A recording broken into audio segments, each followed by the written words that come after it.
अरे ताऊले बेचा के रुपया गिना तर माई, बिछा के रुपया गिनत बानर माई। बेटा के पापा धन लोभिया बनर माई, धन लोभिया बनर माई।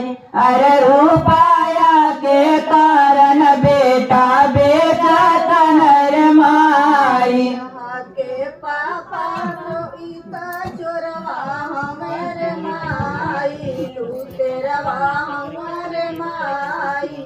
रुपया के लोभी बेटा बेचत बनर माई। बेटा के पापा बेईमानवा हमारे माई, धन लोभिया हमारे माई। अरे रुपया के कारण बेटा बेचा तनर माई। के पापा धन लोभिया हमर माई, लूटेरवा हमर माई। चोरवा हमर माई, रुपया के लोभी बेटा बेचत हमर माई। करवा में बैठे दुल्हारो तड़र माई, अरे सुसुका तड़र माई। अरे दाना हमके नौकर बनावत निर माई। अरे धन हमके नौकर बनावत बनर माई। अरे दाना हमके नौकर बनावत निर माई। धन हमके नौकर बनावत बनर माई। कोहबर बाइक के दुल्हनिया सताड़ी रे माई, अरे हाँ सताड़ी रे माई। अरे पापा हमके नौकर बेसा तनर माई।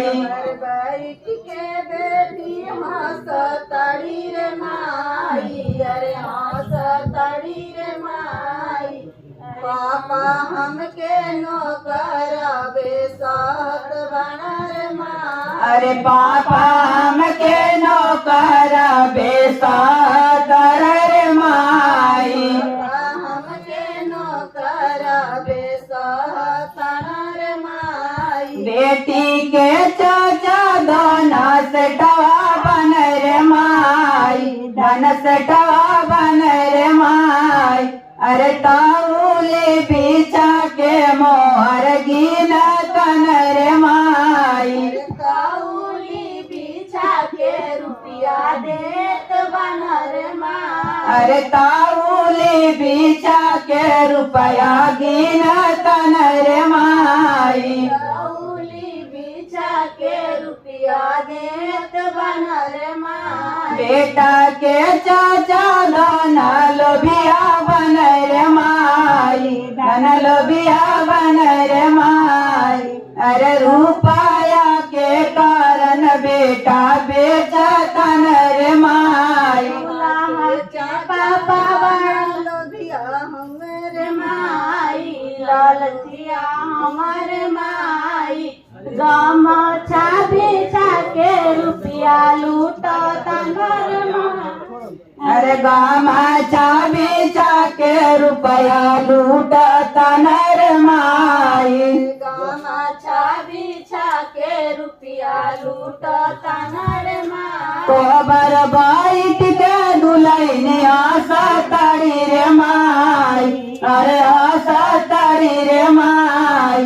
अरे चाचा हमके नौकर बेसा तनर माई। रूमलिया दे बेटी हो सताड़ी रे माई, अरे हाँ सताड़ी रे माई। चाचा हमके नौकर बेसताड़ी रे माई। अरे चाचा हमके नौकर बेसा तनर माई। अरे चाचा हमके नौकर बेसतानर माई। करवा में बैठे दुल्हारो तनर माई, अरे सुसुका तनर माई। अरे धान हमके न नौकर बनावतनी रे माई धाना हमके नौकर बनावतनी रे माई यार दानाम के नौकर बनावतनी रे माई धाना हमके नौकर बनावतनी रे माई बहिनी के भैया दोनों सटवा बन रे माई दोनों सटवा बन रे माई अरे ताऊली बीचा के मोहर गी